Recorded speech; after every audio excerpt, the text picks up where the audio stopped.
Welcome to the first live stream reading of Words Carry Us, a series of readings by outstanding writers in the Hudson Valley from Greenkill in Kingston.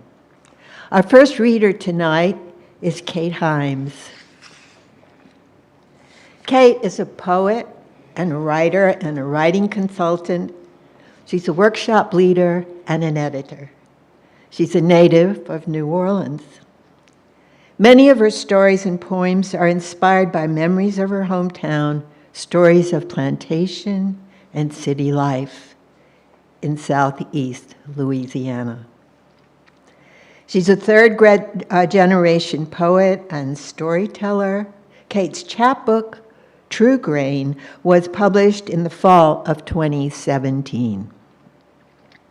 She's the online editor for WallkillValleyWriters.org and has led Wallkill Valley Writers Workshops, an affiliate of Amherst Writers and Artists in the Hudson Valley, for over 20 years. She lives in New Paltz, New York. Kate Hymes. Thank you, Betty. I'm going to start by reading a prose piece, which will be from a longer work that is in process and has been in process for quite a while. In the city, Harry missed his black earth.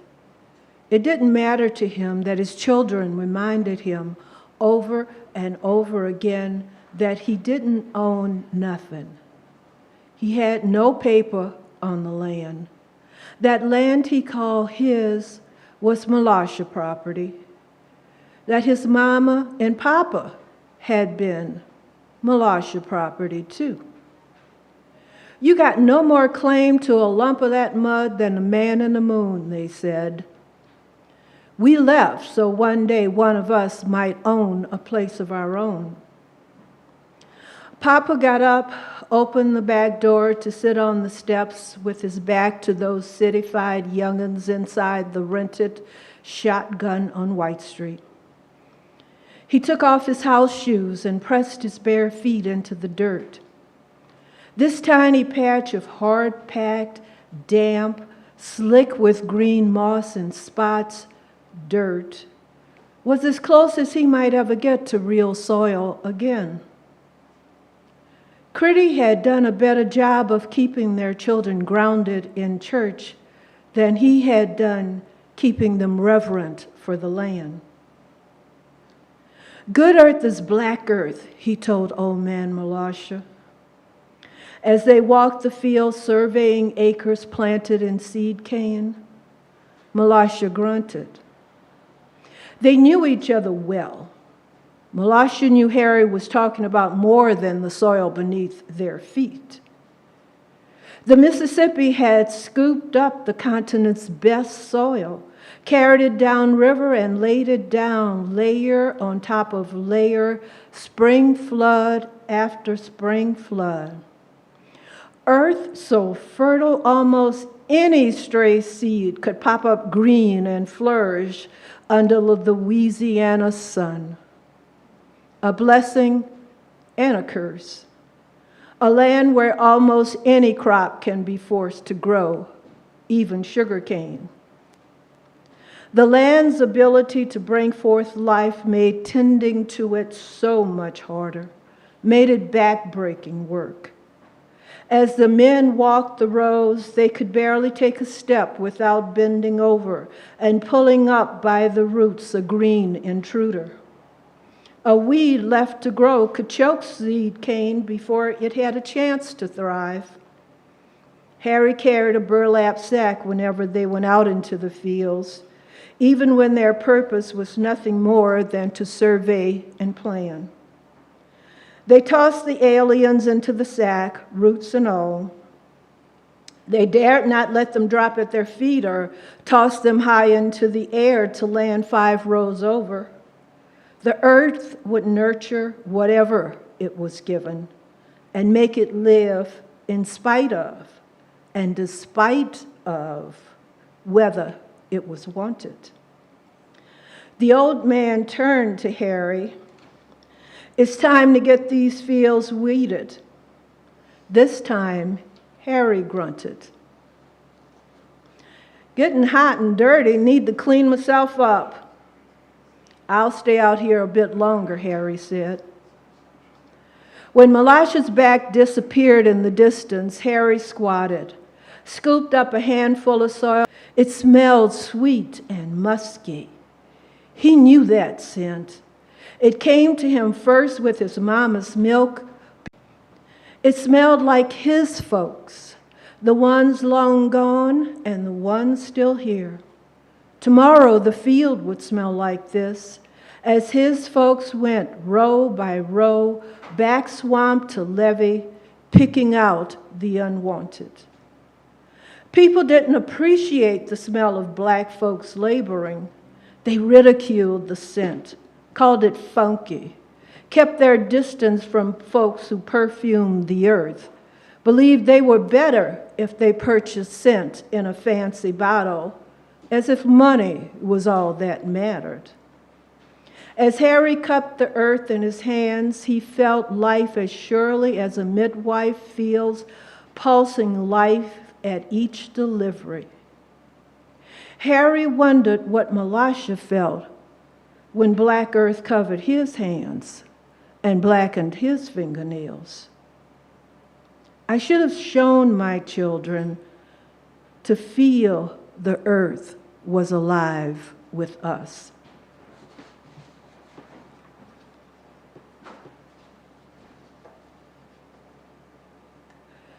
The next piece is a narrative poem called Watch Night.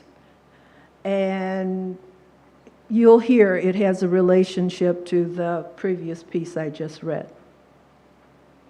Watch Night. Yellow cabin lights snuffed out one by four fingers and thumbs singed beyond burning. Kerosene masked the smell of swamp gas. A colicky baby cried, a rocker creaked, a woman hummed. Somebody's boy soft-shoed in long past the dance hall's Good Night, Irene. Past the time of crickets and frog croak, moon and stars cast against darkness as if God once again surveyed creation. He sat and watched until he could see into the silence. Preachers said angels descended all aflutter, white-winged and luminous from above. He watched for stillness until not a filament of moss stirred on an oak tree. That's when they rose up out of the black earth, the fertile ground. He had seen them laid to rest in his bosom. Not one of them had ever sprouted wings to fly away to glory. They had given their all in all to this black earth, sweat, tears, blood, at the end, their bones. A richer gift than this land ever gave them. No matter what the courthouse paper said, this land was theirs. His spirit caught joy when he saw them rise up, encircle every cabin, nestle as close as dark matter holds the stars and the moon in place. That form, that's Mama. That darker shadow, round and tinged with gray, that's Papa. He felt his eldest sister's cooling touch, remembered how her fingers soothed when he took heat stroke in the field. They came to lay hands on him. Blessed with assurance, he rose to sleep.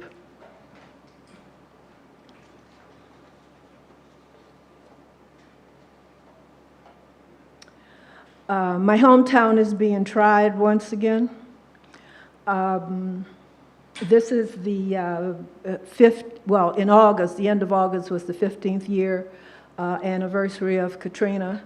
And my sister texted me this afternoon that they're on hurricane watch. And Sally is presumably heading their way. So I thought I would read a couple of poems that I wrote after Katrina. Slick. One damn thing after another looking to cast its shadow over this sliver of light as it hangs on to the edge of a darkness so complete it swallows a new moon. Yet this crescent holds on, pushes back. This little light of mine, even Baptists and holy rollers light candles at St. Jude's altar.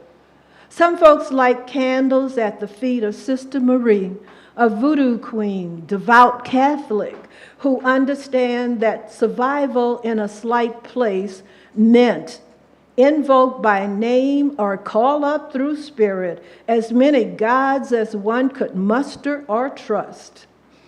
If need be, light enough candles to burn down the whole damn place if that is what it takes to ward off the ill wind that wakes the middle dead on their passage. One more damn thing piles on, threatens to snuff out the light. Springtime. The boats set sail to harvest the sea. Fishermen and shrimpers set voters atop the waves to bless the way, while out there, somewhere, deep below the waters, slick, a darker shadow waits its turn.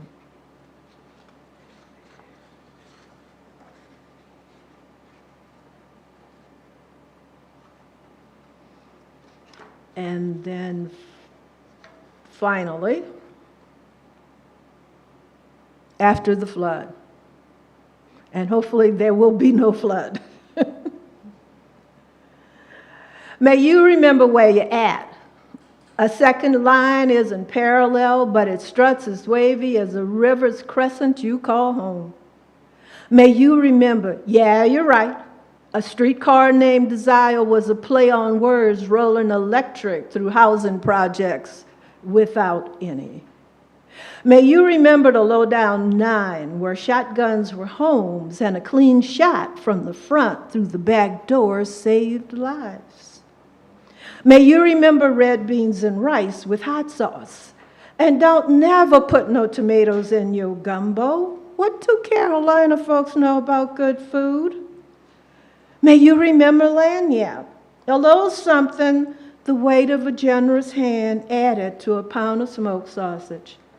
May you remember how she rambled, big and bawdy and loose, kept dark secrets behind carnival masks, burned our sins to ash on the altars of saints. May you remember funerals or parties. After a closer walk with thee, turn your back on death's iron gate, strut your stuff, jazz it up. And may you always remember les bon temps roulés. Thank you. Thank you, Kate. That was a beautiful reading. This is live streaming from Greenkill in Kingston, New York. Words carry us. Our next reader is Linda Melick. Linda Melick has been writing prose and poetry for most of her life. She taught high school subjects at a maximum security prison for 20 years. She's a New Paltz resident. Her work has appeared in Suicide Imprint, Open Press 2018, Wallkill Valley Writers Anthology, A Slant of Light, and Obsession Literary Journal. Her poetry chapbook is not for sissies. It can be purchased by contacting Linda at Linda Melick@yahoo.com. I give you Linda Melick. Thank you, Betty. I'm going to read some poetry and then maybe a little prose. We'll see. Closer. Okay. The first poem is called Bouncers. Mother made me and brother go out to the apple orchard to pick up all the bouncers. The farmer got the good fruit, but we could have the leavings. We dragged them home in a beggared wooden barrel that reeked of wine. She would sigh at them as she cut the bruises out with a small, sharp knife. Then she peeled their skins off in one continuous piece. We snatched up these spirals, pockmarked arcs of red and green. We tried to extend them on top of the table, pressing the loops into lines to see who had the longest. When we got too loud, Mother would smack us with a stiff wooden spatula that she kept by the stove. I got hit the hardest because I was the oldest, but I never cried. I went out to the orchard and kicked up the dust. Then I made piles of stones into pyramids of power, which I pitched at my brother when he came out to find me, his face full of tears.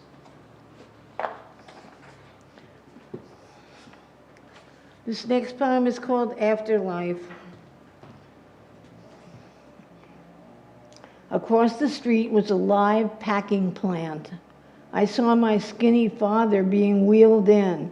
He sat up straight on the gurney when he saw me. "Lynn," he said, "why are they doing this? I'm not dead yet." You know those roasts on the bottom shelf of the supermarket, sheathed in cling wrap about the size of a human head, with marble grain mazes? These are the faces of our fathers, with their wise pinched eyes squirting up at the ever-present fluorescent. Is this actually the afterlife, a cold shelf with beings nestled in blood and disguise, such eternal flatness? The supermarket is my home. To protect my privacy, I hide my food under 2-ply garbage bags, artfully arranged in the cart, as if I had just recycled plastic and glass. Oh, do not ask me why. I have spent my life in here, followed around by a persistent clown who made contact with my child, sitting high like a queen, grabbing trinkets of her own. The clown winks at the child. They are in cahoots, waiting for me to end.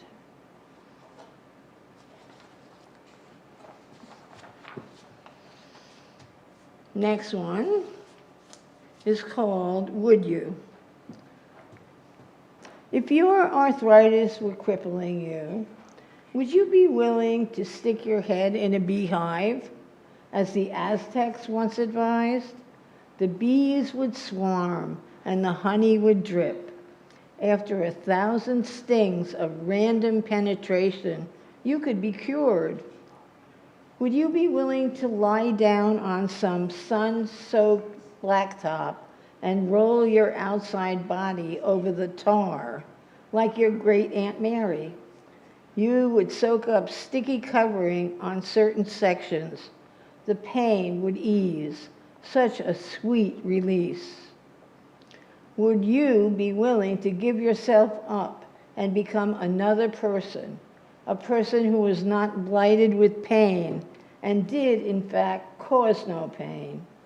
Could you shed your selfishness as you cry into your soup and become that one which you are not?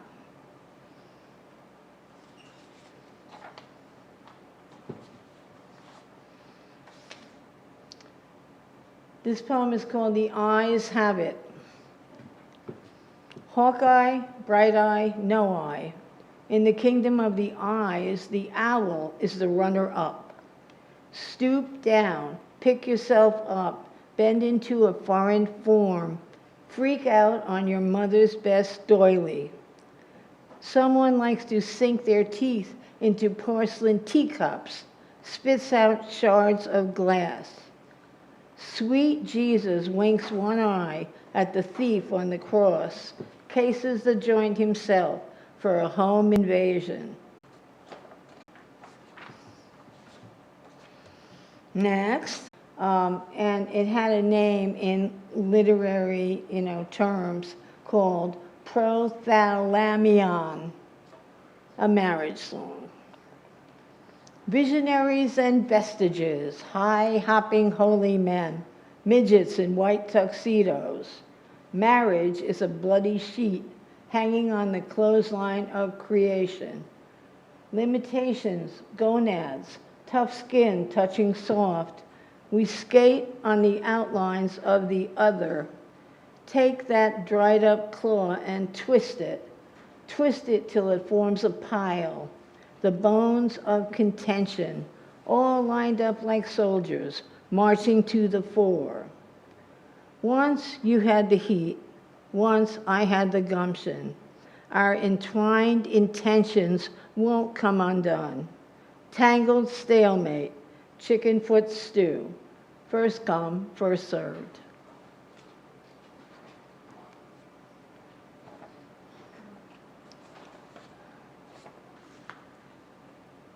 The next poem is called Gracie.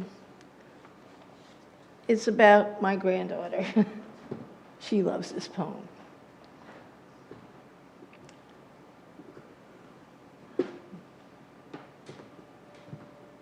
Gracie, my toddler granddaughter likes to knock her head into things. I have seen her use her head like a third arm, banging it into a dresser drawer, knocking it onto a door, even trying to smash her head into my head, as if we were both pumpkins. She enjoys the clank of bone, the reverberant sound. Please be careful, I try to tell her. Please take care of yourself. Don't smile up at me when I fish a shiny penny from inside your mouth. You look up at me with a smirk that says, I embrace this life you are so scared of.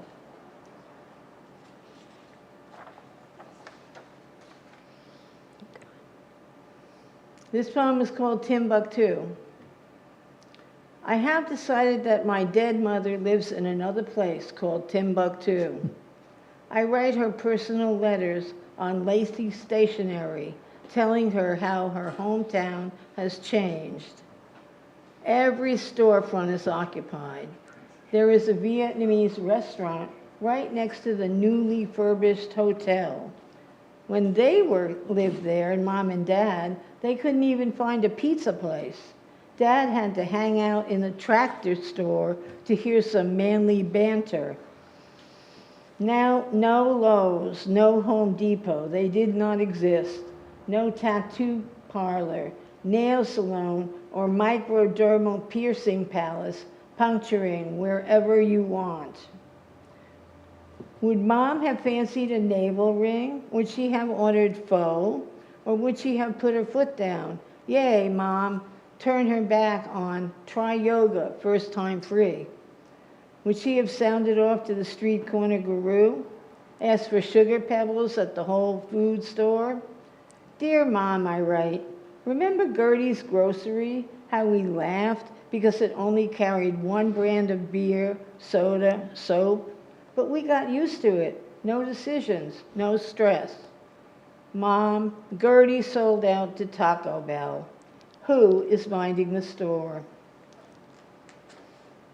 So I think that's the last poem I have. And I have two short prose pieces. Okay. The first one is called Peas, P-E-A-S. She asked me how to cook black-eyed peas. Can you imagine? What a request. If you look a pea in the eye, you will know there is only one way to cook it. You have to place it adrift in a pool of water, which is on the stove. As the temperature rises, the peas sink lower, succumbing to drowning. And ironically, or actually, you can cook them as long as you like. You can even make them explode and turn the water into a mushy mess. But most of us prefer to treat our peas as individuals. In fact, a few of them who might go off and affect a few more. Their family, their army, their whole... Always a dreamer. We'll probably have to start digging the pit ourselves once the truck gets there. Some secluded, we fall in, they cover us up. Efficient if you think about it. And their hands never get dirty, filthy, but never dirty. Deep inside the earth. The earth uncovers everything if enough time passes. It goes by those peacekeepers who always arrive too late. But the day will come. His ring still inside, perhaps, or somewhere close by. He can live and die with that. He reaches into the folds of his worn, dirty pants. He finds the loop and slowly brings it to his mouth. No use to draw attention.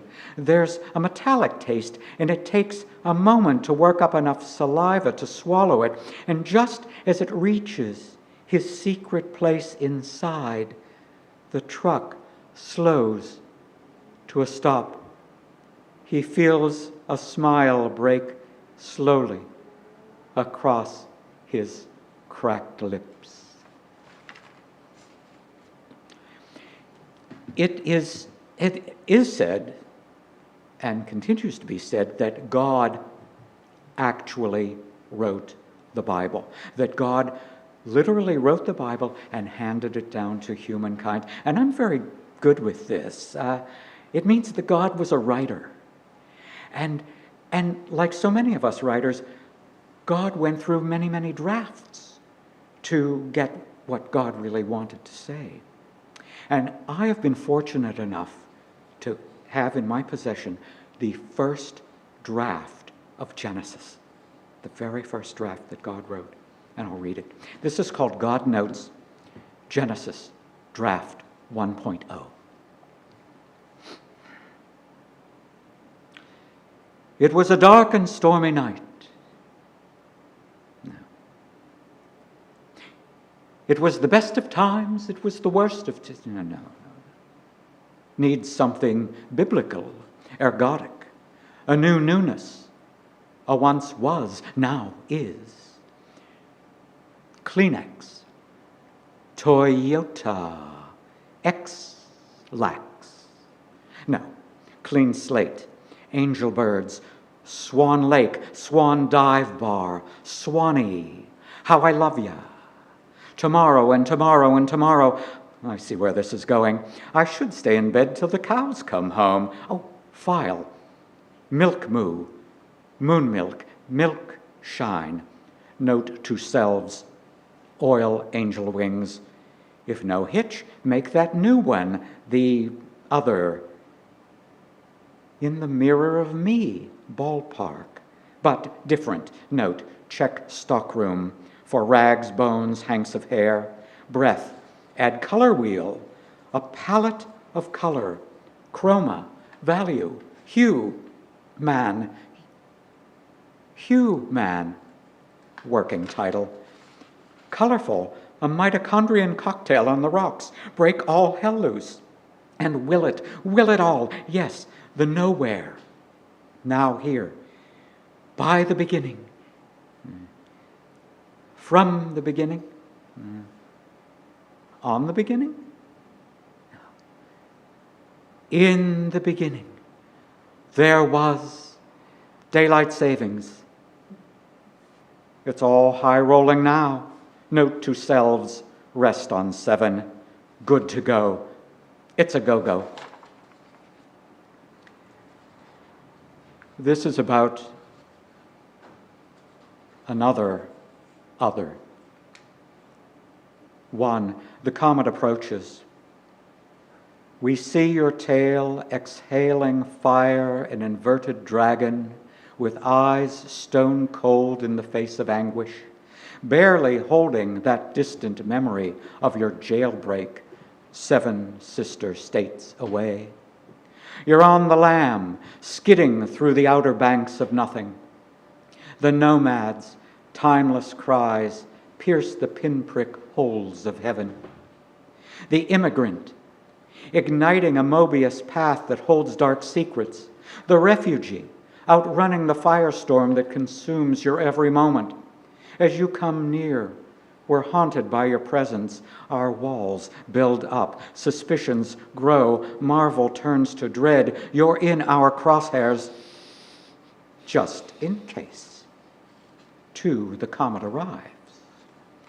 And when our pathways cross and our guiding lights converge, will we see you, a carbon copy, and invite you in as honored guest? Or will we explode you into heaps of slag, swirled to outer orbits? Another stumbling misstep, a knowing look, a soft caress, a lover's waltz, another chance, gone now, forever. It's time for a love poem, I think. This is called The Ballad of Henrietta Pussycat and Her Lover Thief Coyote. 1. Seduction. And that was then, and this is now, and all was odd and even as the sands pour through the glass of sweet melody. We rally a cry for the down and outers, the outside in and the inside outers, in our push me, pull you carnival bed. We live in fortune's eye, in the sweet by and by, where the buys are good and the goods are plenty. And we'll follow each other's night stalk dreams, a flash in the pan to the big band sounds of Henry Lightfoot, the swing king of Oriental syncopate, over umbrella drinks in a bath of Andalusian lime. 2. Minds and bodies. She was the lasagna queen in the sacred bleeding heart of Jesus Street Fair. Her face painted on helium balloons, she rang out 3 shots for a quarter, and the whole world was her kissing booth. He was her cause celeb, the cause for every rebel, her dream date of motorcycle mayhem in skin-tight leather. He bellies up to the bar, 2 fingers from the top shelf, with his dead-eye aces and eights smile to her, "Don't be stingy, baby." And she wouldn't and couldn't, for all she knows and all she wants is him. 3. Tar Beach.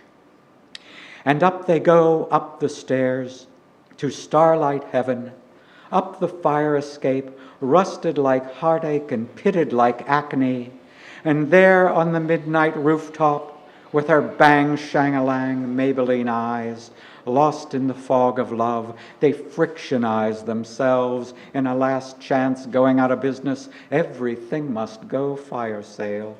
Dancing sacred and profane, arm in arm and eye to eye, and cheek to cheek and back to back and belly to belly, till the 2 into 1 have themselves and hardwire into night fire porcelain.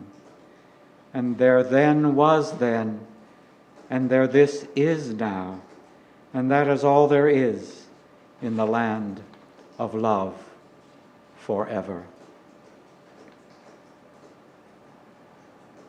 Breathe out the past that coats the throat. Breathe in the what remains. Breathe out the you denied and lost. Breathe in our song's refrain. Breathe in the mist of unseen light. Breathe out the crackled shell. Breathe in, my friend, my love, my one. Breathe in the breath of us. This is a really short micropiece called The Whole Thing.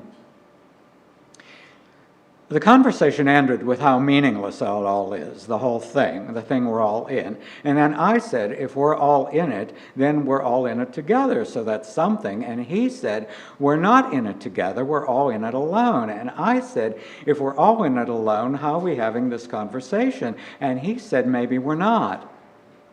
So I shut up.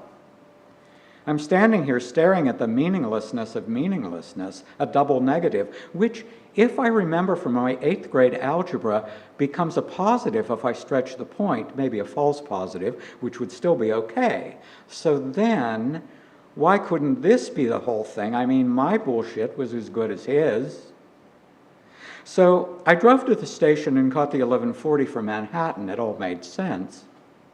If it's all meaninglessness, New York City is probably the place to be, where everything that ever was and is and will be magnified by 100. It was an easy ride. I had a window seat, and it wasn't that crowded. I looked around, this must have been around Croton, and thought that probably some other people on the train were having the same idea as me. I got off at Grand Central, where you can still order a cup of joe, and you can still get back a sure hun, a place where people stand around and know the score, where the skeletons are buried and who got resurrected. And that place still looks like an old black and white movie where Carrie and Bogey and Bet came rising out of the steaming swelter to hit their marks, and they know where they stood. And I head for where the bottom feeders go, to the oyster bar, where you can still inhale old gold Lucky Strike fumes from ancestral lungs, and the dark and the light are all the same once you adjust and let the rest of you follow.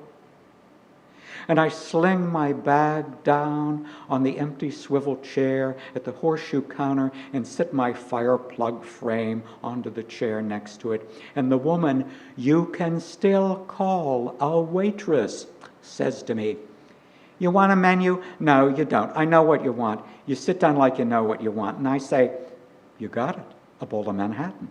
And in short order, here it is in front of me, with a glass of pure NYC tap and a soft, white, fleshy roll with 2 pats of butter and 3 packs of oyster crackers and a couple of crackly flatbreads. And halfway through, she asks me how it is, and I say it's great, which is true, just as I remembered it.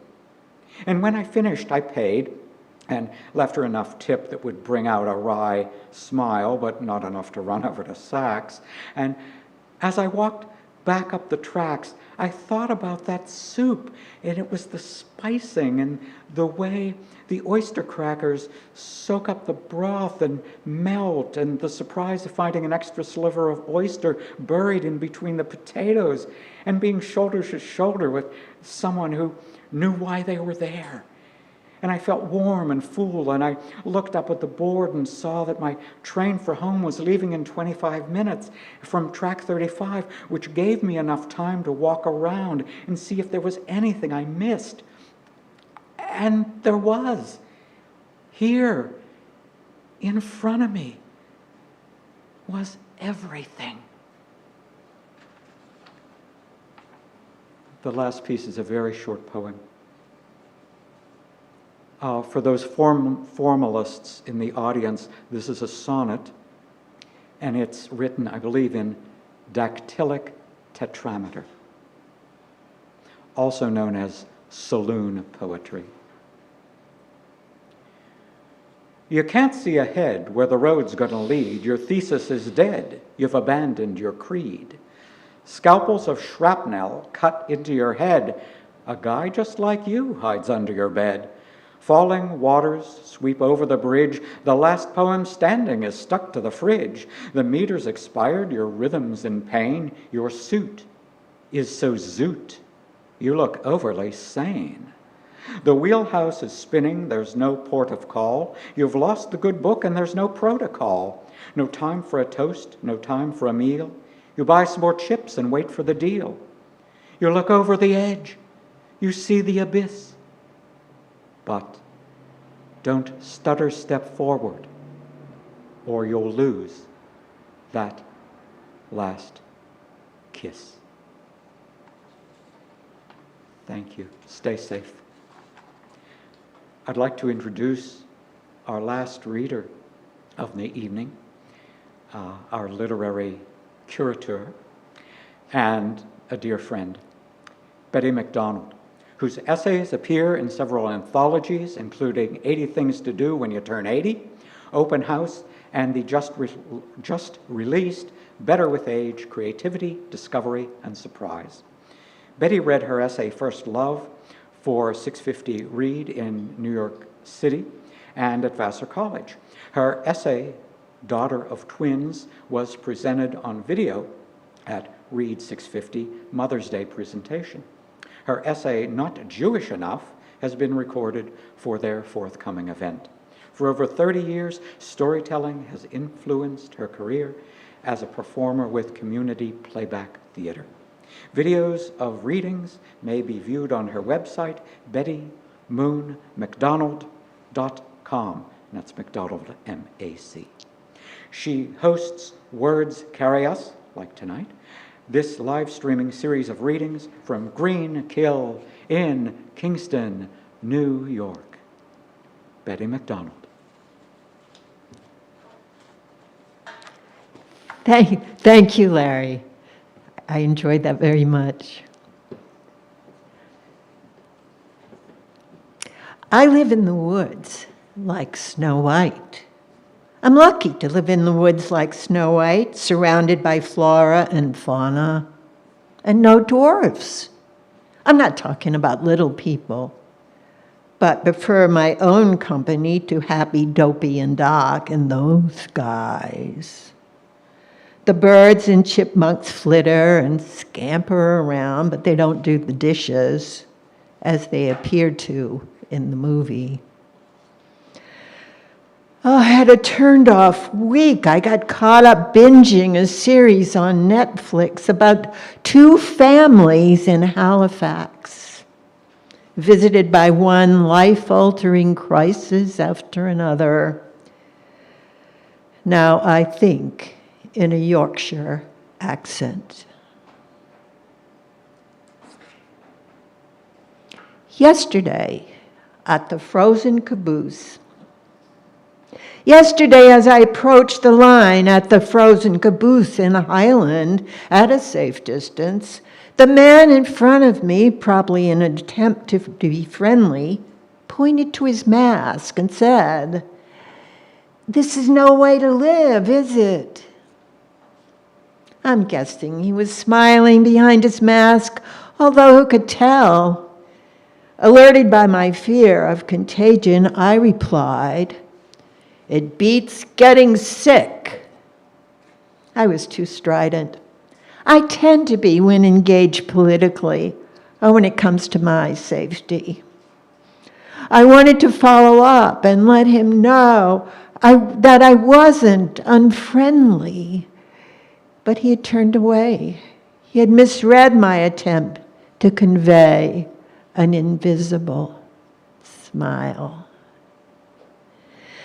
The problem that dogs me during the pandemic is my inability to convey friendliness to others passing by or standing in a line. My mask covers my smile, blots me out, renders me unfriendly. It's not like me to look away, avoid engaging others, but in these troubled times, I do. I bought a pint of soft-serve chocolate and one of mango. I passed the man again sitting with his family at a picnic table next to the parking lot. Again, I wanted to convey friendliness and compassion. We're all in this together, I wanted to say, but would have added, because I think it's important to remember, this is nothing to the deprivations of World War II, when gas, food, and shoes were rationed, or the fear of polio that shadowed my childhood and adolescence. But I didn't. He had turned away as I approached. He couldn't see my smile. Early in the pandemic, like a teenager, I didn't think the rules applied to me. It was hard for me to believe I could be in danger. At the same time, I didn't want to be foolish about exposing myself to the virus or be the cause of anyone else getting sick. I washed my hands repeatedly and stayed home most of the time, avoiding contact with anyone. But one day, wearing disposable gloves and a scarf, bandit style, in lieu of a mask. I snuck out and went grocery shopping. At the market, I strolled past the bins of leafy greens, golden beets, red and yellow peppers, purple cabbage, blueberries, oranges. I am calmed and enlightened. The produce forms a meditation maze. At the register, a rigid plastic shield, a sneeze guard, had been installed. The checker and the shopper are protected from each other. At 5:30, formerly rush hour, there were so few customers, the workers were having a hard time looking busy. Admitting to boredom, the checker quickly added how grateful he was to have a job. I discussed disposable gloves with the young man who jumped up at the chance to pack my groceries. He explained that the deep blue gloves he was wearing were better for gripping than the whitish, translucent ones the cashier and I were wearing. It's been a long time since I've seen one up close, but the translucent gloves remind me of condoms. I didn't mention that to the young man.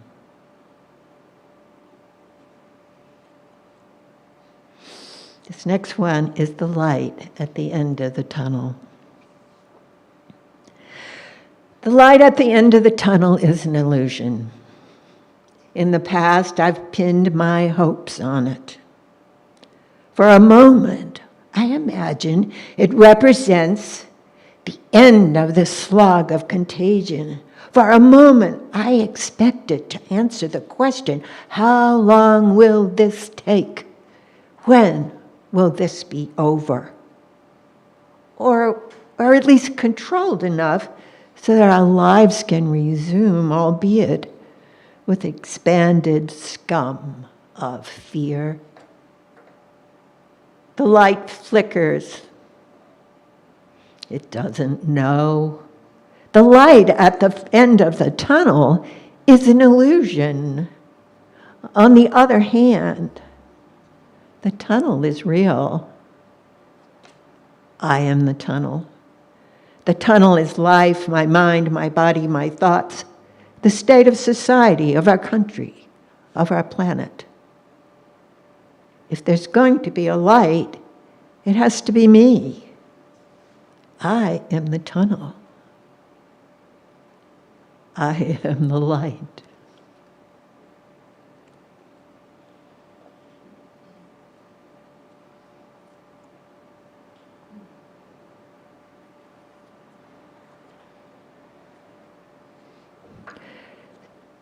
I want to thank Greenkill for this wonderful opportunity to present some of my favorite poets and allow me to read as well. This has been a wonderful time for us, and we are very grateful. Thank you for watching, thank you for listening, and be safe. Some people were experiencing bandwidth issues. This was out of our control. Everything here was working as it should. And we apologize for that. We were experiencing difficulties with bandwidth. It was out of our control. We apologize. Thank you for being